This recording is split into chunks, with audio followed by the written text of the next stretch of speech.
Daniel was a simple man living alone in a quiet town. His small house stood at the edge of the road, away from the busy streets. He was not rich, not famous, just an ordinary man who worked hard. But one thing hurt him every day. He always came home to an empty house. No family, no children, not even a pet to greet him. Loneliness was his closest companion. One evening, as the sun set behind the trees, Daniel sat at his old wooden desk. He looked at the empty kitchen and sighed. Cooking had never been his skill, and eating alone made him feel more hollow inside. So he wrote a small job ad on a piece of paper. The ad was simple. Looking for a cook, honest and reliable. He walked to the town board and pinned it there. He expected maybe a kind woman, maybe an old man, anyone who could cook and share a little company. The next day passed slowly. No one called, no one knocked. Daniel felt foolish, thinking maybe no one cared about such a small job. By nightfall, he gave up hope. He locked his door, poured himself a cup of tea, and sat in silence. The ticking of the old clock was the only sound in the room. Then a knock, a soft, careful knock at his door. He froze, surprised. It was late, too late for a visitor. Who would come at this hour? He stood up slowly, his heart beating faster. Maybe it was someone lost, maybe a thief, maybe the cook he had asked for. He walked to the door, his hand trembling a little. He pulled it open, and there she was. Not a woman, not a man, not anything he had ever seen. Tall, with skin that shimmered like silver under the moonlight. Her large eyes glowed softly, filled with fear but also sadness. Her clothes were torn, her body thin, and in her arms, she carried a small child. The baby was not human either. Its skin glowed faintly blue, its small mouth cried weakly, its tiny hands reached out. Daniel stepped back, breath caught in his throat. This was no cook, this was something else, an alien standing in his doorway holding a baby. The woman looked at him, desperate. She did not speak his language, not yet, but her eyes begged. She lowered the child, showing the little creature's thin face. The baby's stomach growled with hunger, its cries filling the silent room. Daniel shook his head, his mind spinning. This was impossible. Aliens were stories, movies, not real life. But here she was, real, breathing, frightened, and asking without words for help. He felt two choices rise inside him: run and call the police, or open his door wider. His hand trembled on the frame. The baby's cry cut through his heart, sharp and helpless. It was not a monster, it was just a child. Something inside him softened. His loneliness whispered. Maybe fate had brought them here. He stepped aside. The alien mother hesitated, then walked in carefully. She moved with tired grace, her eyes never. Leaving his face, Daniel closed the door behind them. The baby coughed, whined, its glow flickering weakly. The mother touched her lips and then pointed to the kitchen. It was clear. She needed food. Daniel walked slowly to the kitchen. He opened the fridge, pulled out bread, milk, and a little soup. From earlier, he warmed the soup and poured the milk. He set the food on the table, not sure what they could eat. The mother looked at the dishes with confusion. She sniffed the bread, touched the bowl, and then offered the spoon to her child. The baby sipped clumsily. For a moment, the crying stopped. The child's tiny body relaxed, and its eyes closed halfway. The mother's shoulders dropped in relief. Her glowing eyes turned back to Daniel. For the first time, he saw gratitude shining there, but fear still sat heavy in his chest. What if the town found out? What if the sheriff came? What if this was dangerous? And yet, when he looked at the baby, fragile and innocent, all those fears grew smaller. The baby was alive because of him, now, and the mother knew it. She touched her chest, then touched the child, then pointed at Daniel. It was not a word, but it was clear. She was saying, "Thank you." Daniel sat down slowly. His world had changed in one night. The ad he wrote for. A cook had brought something far beyond food. It had brought him two lives that no one else wanted. And now they were in his home, breathing, eating, surviving. He did not know if this was the beginning of disaster or the beginning of something greater. But outside, the night was not silent. In the distance, footsteps echoed. A shadow moved past his window. Someone had seen the strange figure enter his house, and someone was watching, waiting. The morning light crept into Daniel's small house. For a moment, he thought last night had been a dream, but when he opened his eyes, he saw the truth. The alien mother sat quietly in the corner, her silver skin faintly glowing, her tired eyes watching her child. The baby lay wrapped in an old blanket Daniel had given, breathing softly. Daniel rubbed. His face still not believing what his own home now held. He stood and walked to the kitchen, his mind heavy. What had he done? He had allowed a stranger, no, something from another world, into his home. If the sheriff found out, if the neighbors saw, his life would be ruined. And yet, as he looked at the small baby, weak and innocent, the fear in his heart mixed with something else, a feeling he had not known for years, responsibility. The mother raised her hand and pointed again to the kitchen. Her lips moved, no clear words, just a soft sound, a plea. Daniel nodded slowly and began preparing food. He placed bread, milk, and fruit on the table. The alien mother touched each item, sniffed it, then carefully gave pieces to her child. The baby struggled but ate slowly, and a faint color returned to its glowing skin. The mother's eyes filled with tears, tears that looked almost human. Daniel sat across from them watching. He wanted to ask 100 questions, but silence filled the room instead. The only sound was the soft chewing of the baby. At last, Daniel spoke, his voice low. "Who are you?" The mother looked up, confused, then pressed her hand to her chest. Her lips moved again. Broken words, almost too soft to hear. "Mother." Daniel froze. It was the first word she had spoken in his language. And in that single word, he felt her story, her pain, her desperate need. Hours passed. Daniel thought of the town. He knew the people there, kind in the daylight, but cruel when afraid. If they saw this woman and child, they would not see a mother. They would see a monster. Whispers had already started, he could feel it, and whispers in a small town grew faster than fire. He stepped outside to fetch water. The air was sharp and cool, but something made him pause. A man across the street stood staring, not directly, but long enough to make Daniel uneasy. The man turned away quickly, pretending to walk. Daniel's stomach sank. Had they been seen? When he returned inside, the mother was humming, a strange soft sound that rose and fell like wind through trees. The baby listened, calm at last. The sound filled the little room, and for a moment Daniel forgot fear. It was beautiful, haunting, and it reached into his heart like no human song ever had. But peace did not last long. That evening, as Daniel sat near the window, a sharp knock rattled the door. The mother tensed, pulling the baby close. Daniel's heart pounded. He already knew who it was. The sheriff's voice boomed outside. "Daniel, open up, I need a word." Daniel stood frozen, sweat rising on his neck. He whispered quickly, "Quiet," and gestured for the mother to hide. She moved upstairs, her steps soundless, the baby clutched against her chest. Daniel wiped his hands, forced a calm face, and opened the door. The sheriff, a tall man with heavy boots, stepped inside without asking. His sharp eyes scanned the room. "You've had visitors," the sheriff said flatly. Daniel's throat tightened. "No, just me." The sheriff sniffed, looked at the table, noticed the extra bowl. "You sure?" he asked, his voice carrying suspicion. Daniel forced a smile. "Sometimes I eat more than one serving." The sheriff didn't laugh. He leaned closer. "Strange noises reported last night. Some folks say they saw shadows moving to your place." Daniel's hands clenched behind his back. "Probably kids, nothing more." A silence stretched. The sheriff's boots creaked on the floorboards as he looked around. Upstairs, the baby let out a faint cough. Daniel's heart stopped. The sheriff's eyes narrowed.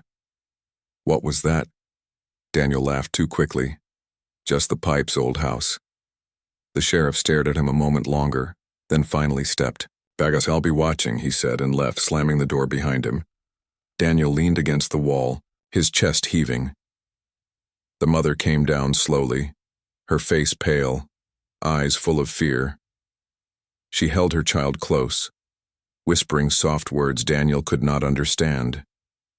He looked at them, realizing the truth. This was not temporary. This was not a small kindness. If he chose to protect them, he would be risking everything, but if he sent them away, they would die. The choice was heavy, but in his heart, it was already made. That night, as the candlelight flickered, the alien mother sat across from Daniel again. Her voice shook, but she spoke a few more English words, broken but clear enough. "Help us," she said. Daniel stared at her, his loneliness and fear clashing inside. 2 words, simple and fragile, yet they struck him deeper than any he had heard before. Outside, unseen in the darkness, another pair of eyes watched his home.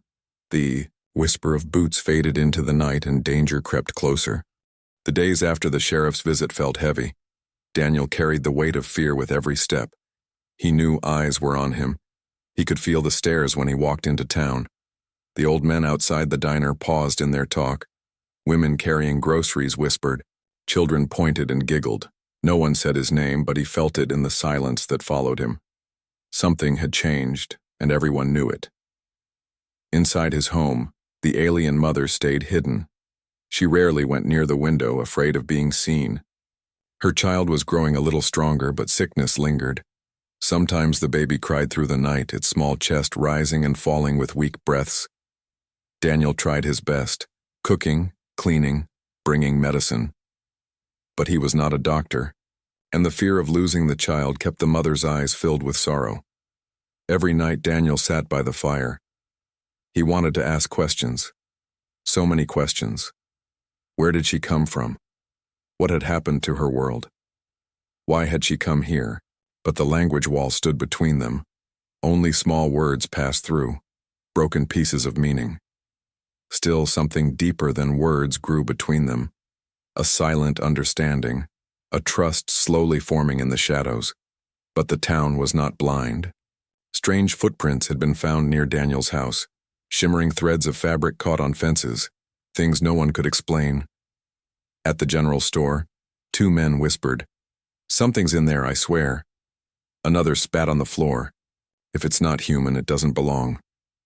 The sheriff listened quietly, suspicion burning brighter in his eyes each day. One afternoon, Daniel walked into town for supplies. He kept his head low, his list short. But even then, he heard the whispers. Stranger at his place. Something not right. He gritted his teeth, paid quickly, and left. As he walked home, he noticed footsteps behind him. Not 1 set, but 2. Following, pausing when he paused.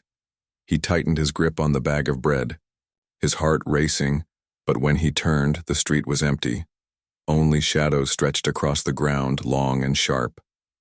That evening, when he returned, the mother waited at the window, her eyes wide, her hands shaking. She pointed outside, whispered 1 word, "Danger." Daniel's chest tightened. He did not ask how she knew. He simply closed the curtains, checked the locks, and sat with her until the baby slept. The next morning, the sheriff returned. He stood at the doorway, his boots muddy, his jaw tight. "Mind if I look around?" he asked, though it was not really a question. Daniel blocked the door. "What's this about?" The sheriff's eyes narrowed.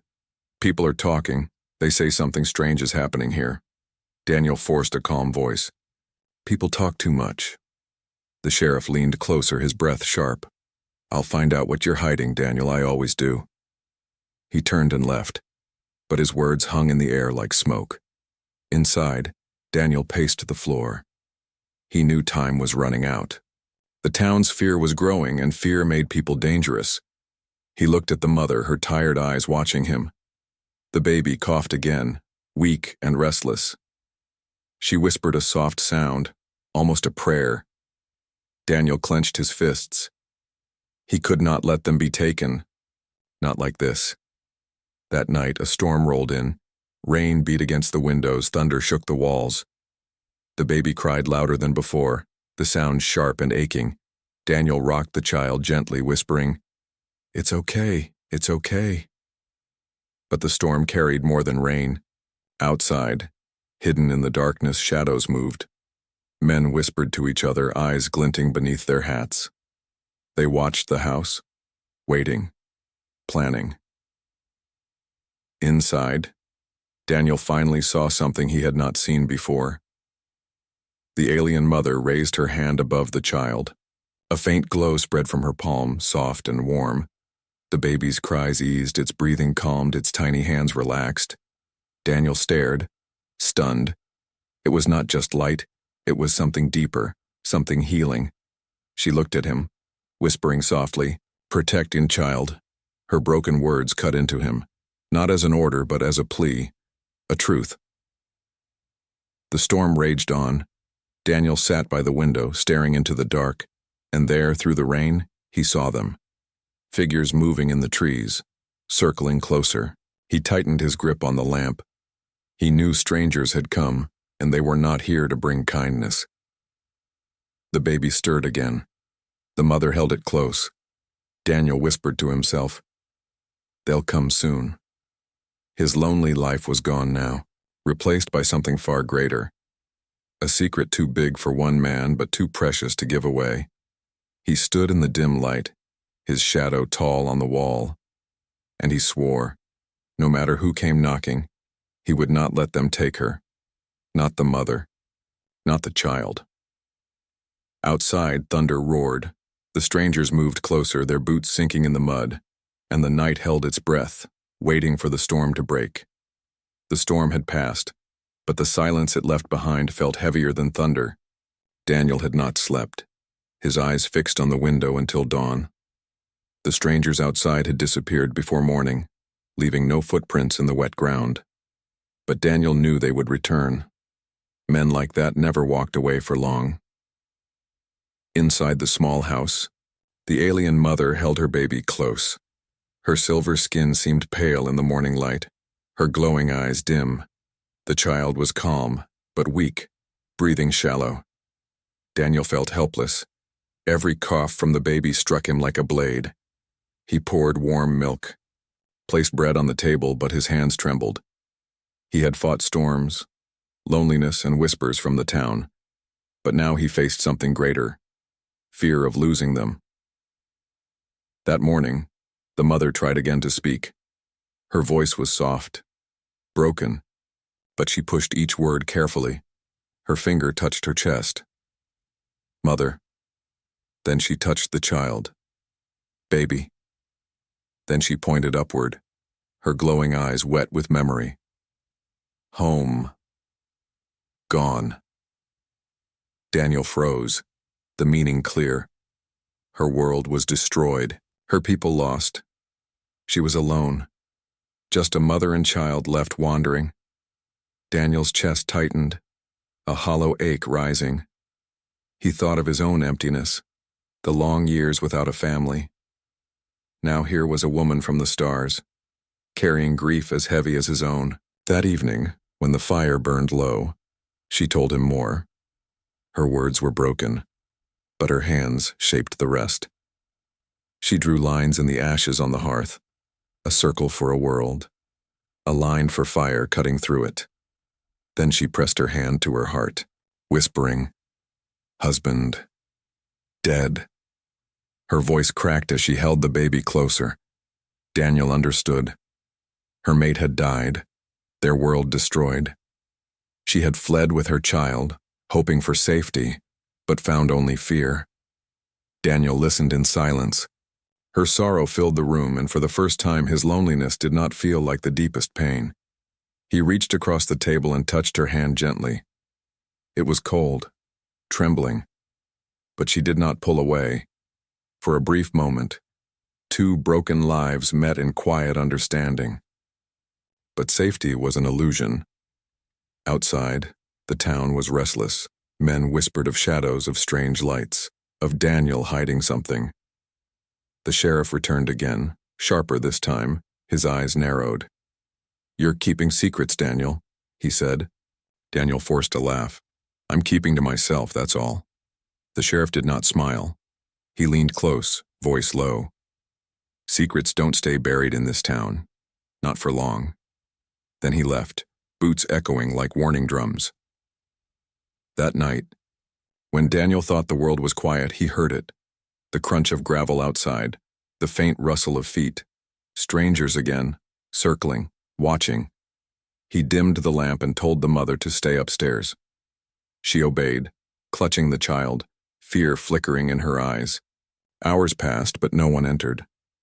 At last, the night thinned into dawn, and Daniel felt a strange relief, until he saw something nailed to his door. A piece of paper, torn, with only 2 words scratched in dark ink. "We know." The mother saw it, and trembled. Her eyes glowed faintly as she whispered a strange word in her tongue, a word Daniel could not understand, but her fear spoke louder than any translation. She pulled the baby close and shook her head, whispering again, "Danger." Daniel clenched the paper in his hand, fire rising in his chest. Who were these men? Why did they want her? He had to know. That evening, as the baby slept, Daniel sat across from the mother. He asked, "Why are they after you?" She paused, her lips pressed tight. Then slowly, painfully, she answered, "Power." She lifted her hand, the faint glow rising from her palm. A warmth filled the room, gentle but strong. Daniel felt it wash over him, healing the ache in his arm he hadn't spoken of. She pulled her hand back quickly, ashamed, afraid. Daniel stared, speechless. The strangers wanted her because of this, not because she was different, but because she carried something beyond human reach. She looked at him with tearful eyes. "Hide. Us," she whispered, her voice shaking. Daniel swallowed hard.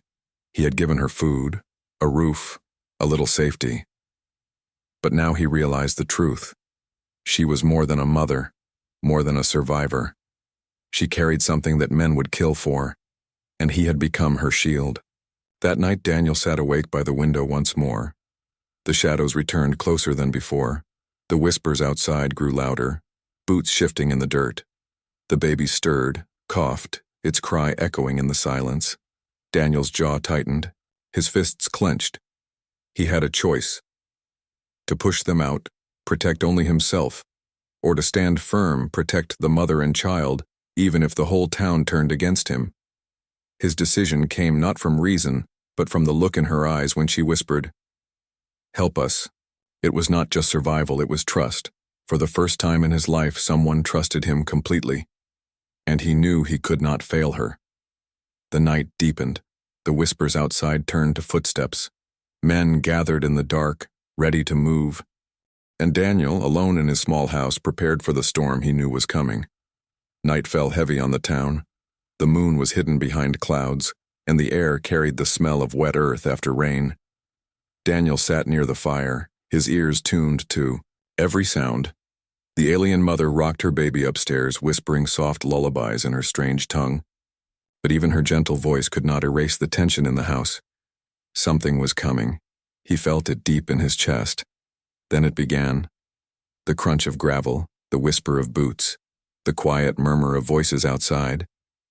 Daniel stood, his hand gripping the heavy iron poker from the fireplace. He had no weapons, only courage and desperation. The door shook once, then again, louder. A voice called, "Open up, Daniel. We know what's inside." The baby cried upstairs, the sound sharp. The mother held it tighter, her glowing eyes wide with fear. Daniel shouted back, "Go away," his voice shaking but firm. A laugh answered him, cruel and cold. "We're not asking. We're taking." The door burst inward with a crash. Wood, splintering under a heavy boot. 3 men stormed in, rough faces lit by lantern light, guns in their hands. Daniel swung the iron poker with all his strength, striking the first man across the arm. The weapon clattered to the floor, but the others rushed forward. Chairs toppled, glass shattered. The small house became a battlefield. The mother appeared. At the top of the stairs, her baby pressed against her chest. She raised her hand and light burst from her palm. A wave of energy pushed one man back, slamming him against the wall. His lantern dropped, flames licking across the wooden floor. The baby cried louder. The fire crackled. Shadows twisted across the room. The men cursed, shouting, "She's real! She's ours!" Daniel's rage boiled. He tackled one of them, fists flying. Every punch was fueled by something he had not felt in years: purpose. He was no longer fighting for himself, he was fighting for them. But the fire grew quickly, smoke rising, heat pressing against the walls. The house that had sheltered him for so long was now turning into a trap. The men scrambled, coughing but still trying to grab the mother. One reached for her arm and she cried out, stumbling back. Daniel roared, slamming into the attacker. Both of them crashing into the burning table. Sparks flew, the flames spread faster. The baby's cries cut through the chaos, desperate and terrified. The last man grabbed Daniel from behind, choking him with a rope. Daniel gasped, his vision blurring. But then, light again, brighter than before. The mother raised both hands, her eyes blazing with power. The glow struck the man like a storm, hurling him through the shattered door into the night. Daniel collapsed, coughing, his throat burning. The mother rushed to him, pressing a hand to his chest, the glow soft this time, soothing. His breath returned, his strength flickered back. He looked at her, wide-eyed. She had saved him again, but the fire roared, the roof groaned. There was no time left. Daniel grabbed a blanket, wrapped it around the baby. "Out," he shouted, his voice hoarse. The mother nodded, and together they ran into the storm of smoke and flame. The house behind them collapsed, sparks shooting into the night sky. Daniel turned, his heart aching. That house had been his world, his shelter, his only companion through years of loneliness. Now it was gone, ashes falling. In the wind, but beside him stood something greater, a family not his own, yet somehow his. The attackers lay scattered, groaning in the dirt, beaten but alive. They scrambled to their feet, faces twisted with hatred. "This isn't over," one spat, clutching his wounded arm. Daniel stepped forward, firelight behind him, his eyes fierce. "You come again, I'll bury you myself," he growled. The men backed away, muttering curses, vanishing into the night. But their words lingered. This wasn't the end, only the beginning.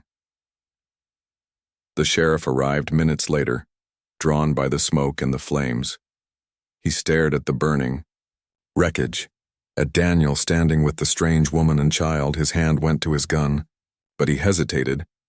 "What have you done, Daniel?" he demanded. Daniel's voice cracked. "I protected them." The sheriff's eyes hardened. "You're under arrest," he said coldly. The mother stepped closer, trembling.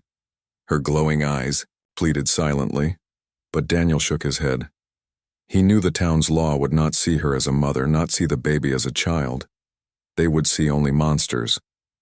And yet, as the sheriff shackled his wrists, Daniel stood tall. For the first time in years, he did not feel alone. The flames consumed his old life, but in the ashes something new was being born. The sheriff pulled him toward the waiting horse. The mother clutched her child, her body trembling with fear. Daniel looked back at her, his voice low but strong.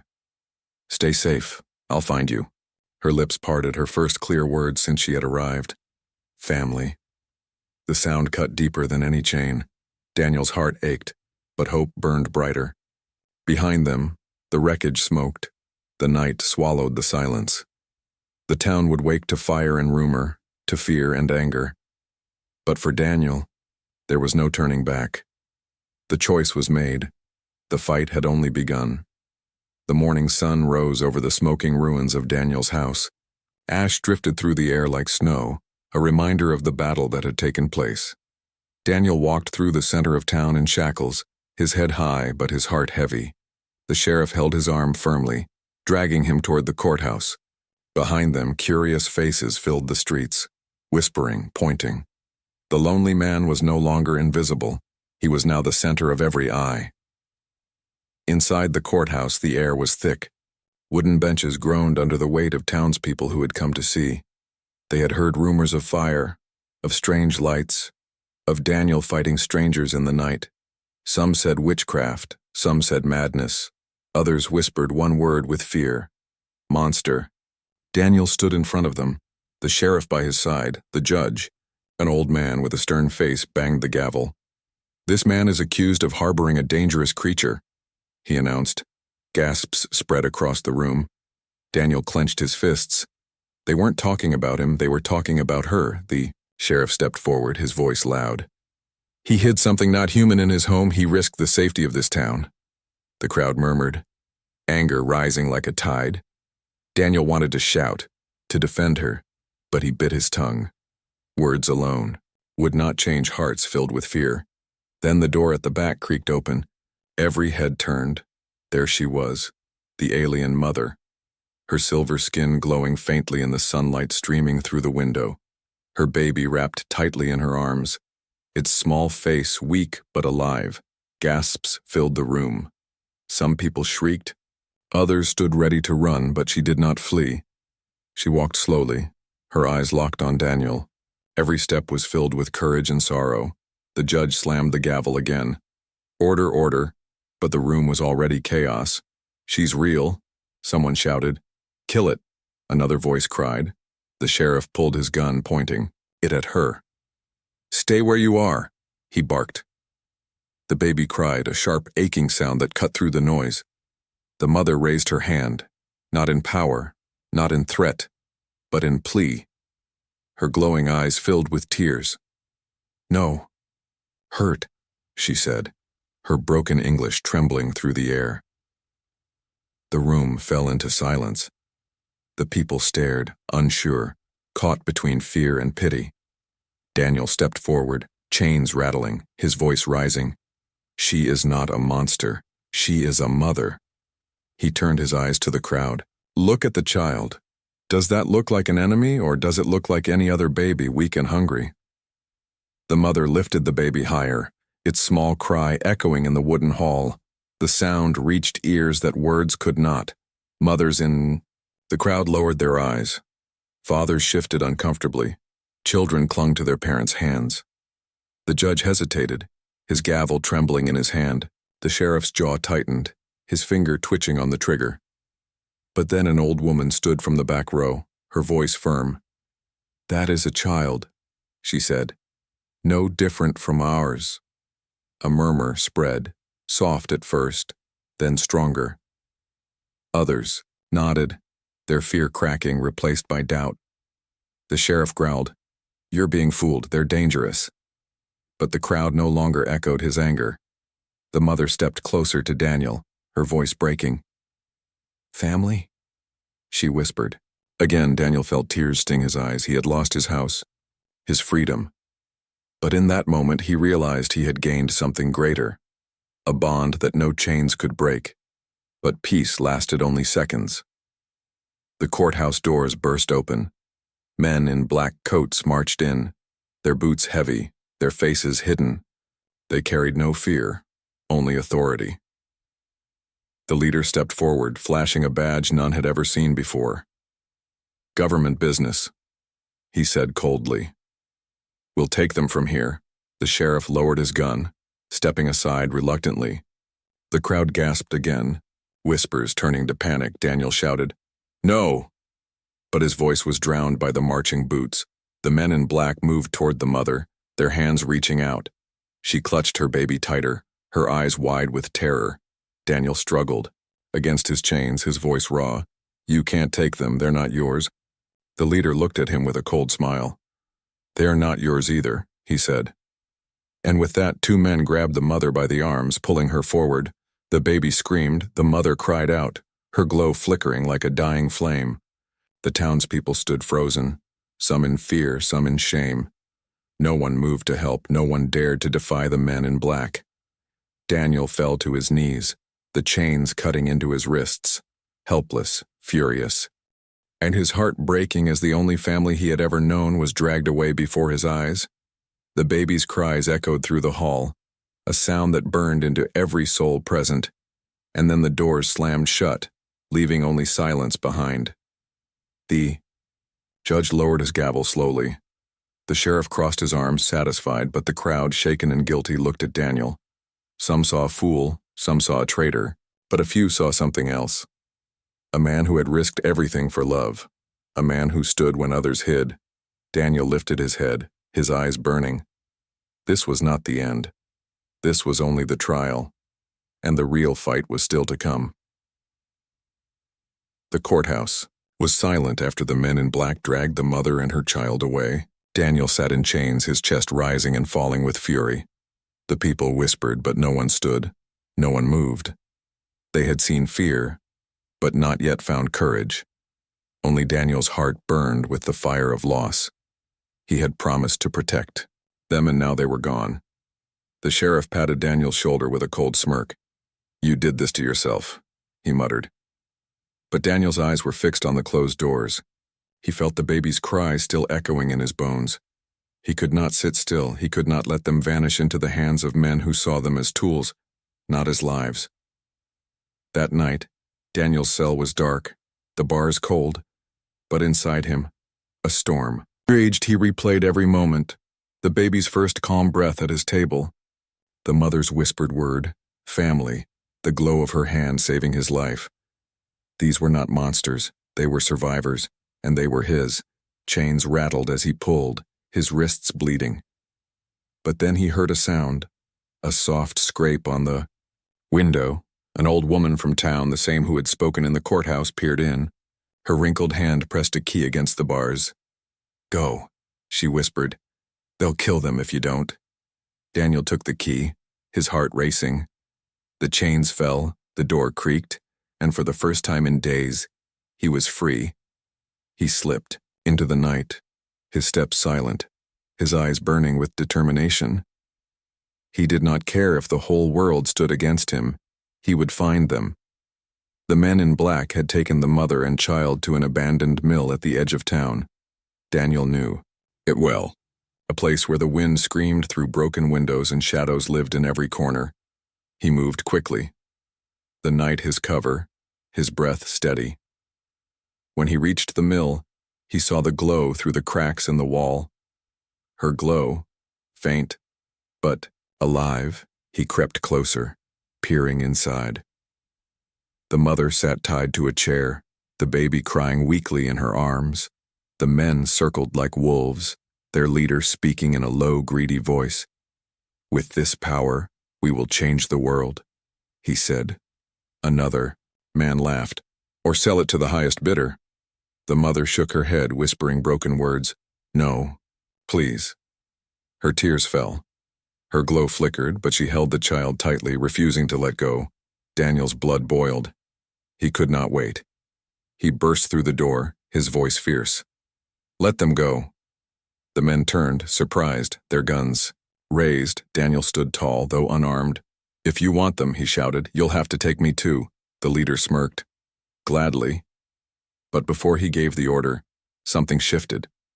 The townspeople appeared at the doorway, lanterns in hand. The old woman had spread the word, and others had followed.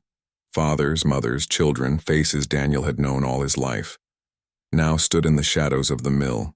They had come not for the government, not for the sheriff, but for truth. One man from the crowd shouted, "That's a mother, not a monster." Another cried, "That's a child, leave them be." The men in black looked uneasy, their power shrinking under so many eyes. The leader raised his gun anyway. "Stand back or we shoot." But Daniel stepped forward, his body shielding the mother and child. His voice rang out stronger than ever. "You shoot me first because I won't move." The room held its breath. The baby whimpered. The mother's eyes glowed brighter. And then something unexpected happened. The crowd moved forward slowly but surely, one by one. They stepped beside Daniel, forming a wall of bodies between the men and the mother. It was no longer one man's fight. It was theirs. The leader cursed, aiming his weapon, but the sheriff, who had followed to watch, finally spoke. He had seen enough. The fire in Daniel's eyes, the glow in the child's face, the courage in the town. He lowered his own gun and barked, "Stand down." The men in black hesitated, shocked, The sheriff's voice rose. You don't take what doesn't belong to you, not here. Defeated by numbers, by courage, the strangers backed away, their plans crumbling. They slipped into the night, their threats fading into the distance. The mill grew quiet, the only sound the baby's soft cry. The mother's tears glistened as she whispered the word again, clearer than before. Family. Daniel fell to his knees, exhausted, but his heart lighter than it had ever been. The townspeople helped cut the ropes, freeing the mother. She pressed her forehead to Daniel's, her glow surrounding them both. For the first time in years, Daniel felt whole, not empty, not forgotten, but needed, loved, chosen. The sheriff placed a hand on Daniel's shoulder, his voice softer. You were right, he said. She's not a monster. Daniel looked at the baby, now calm in its mother's arms. No, he whispered. They're the reason I'm alive. The sun rose over the horizon, painting the world gold. The old mill stood in silence, but inside it something had been reborn. Not just hope, not just trust, but a family.